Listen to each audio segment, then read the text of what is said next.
Mira's consciousness returned in fragments. First the taste of copper on her tongue, then the cold bite of metal around her wrists, and finally the throbbing ache that radiated from her ribs like a dying star's final pulse. Her eyes cracked open to darkness so complete it felt solid, pressing against her like deep water. The shackles were Vakrine design, she recognized immediately. Molecular locks, impossible to pick, calibrated to tighten if tampered with. The walls around her hummed with the distinct frequency of a prison transport, probably deep in enemy territory by now.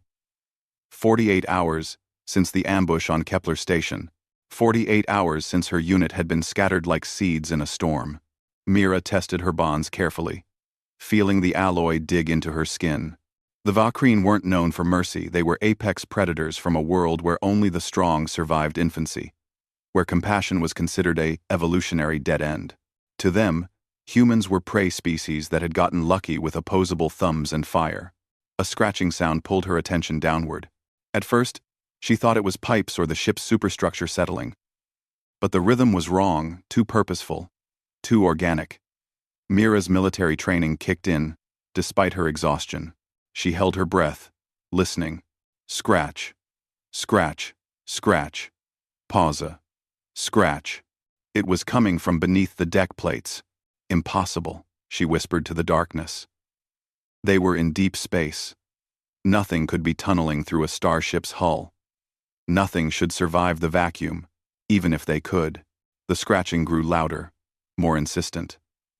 Metal groaned. Then came a sound that made Mira's heart seize, a high-pitched chittering, almost like laughter, distinctly juvenile. Cubs. The realization hit her like a plasma bolt. The Vakrine cubs, the ones her unit had found trapped in the debris field during the battle. The ones she'd personally freed from a collapsing shuttle while her squad provided cover. 3 of them, barely past their first hunt, trembling and terrified despite their razor-sharp claws and emerging fangs. No, Mira breathed. You stupid, brave little idiots. The deck plate buckled. Through the gap, a small clawed hand emerged, followed by a whiskered snout and those distinctive amber eyes that could see in spectrums humans couldn't imagine. The cub Rallick, she remembered his name, pulled himself through the hole with the fluid grace of his species, his dark fur matted with coolant fluid and metal shavings. 2 more cubs squeezed through behind him. They'd tunneled through service conduits, maintenance shafts, likely spent hours navigating the ship's infrastructure with nothing but instinct and determination. Rallick approached her cautiously, head tilted. Up close, she could see the translator device crudely attached to his neck, salvage tech, probably stolen. When he spoke, his voice was young, uncertain, but fierce. Human Mira. We retrieve you. Rallick, you need to leave. Now. If the guards find you. Guards dead, another cub chirped matter-of-factly. We small. We fast. They not expect cubs. Mira felt something twist in her chest, pride, horror, and a profound sense of responsibility all at once. These children, these supposed apex predators who were taught from birth that mercy was weakness, had committed the gravest sin in Vakrine culture. They'd formed a pack bond with prey, and they'd killed their own kind to honor it. Rallick extended his claws and began working on her shackles with a precision tool he'd somehow acquired. You, save us from death metal sky, he said, using the cub's term for exploding ships. Pakrimal demand we forget. Say humans are food that thinks. But Rallick, remember. We all remember. Pakrimal? Mira asked, though dread already supplied the answer. War Alpha. Your capturer. He command fleet that destroy your station. Rallick's claws found the shackle's weak point, and with a hiss of depressurizing gas, it fell away. He want to make example of you. Public execution. Show that humans not dangerous. The other cubs freed her remaining bonds while Rallick kept watch at the door. Mira rubbed feeling back into her wrists, her mind already calculating odds. They were hopelessly outnumbered, deep in enemy territory, on a ship crawling with experienced Vakrine warriors. Humans weren't supposed to survive these situations.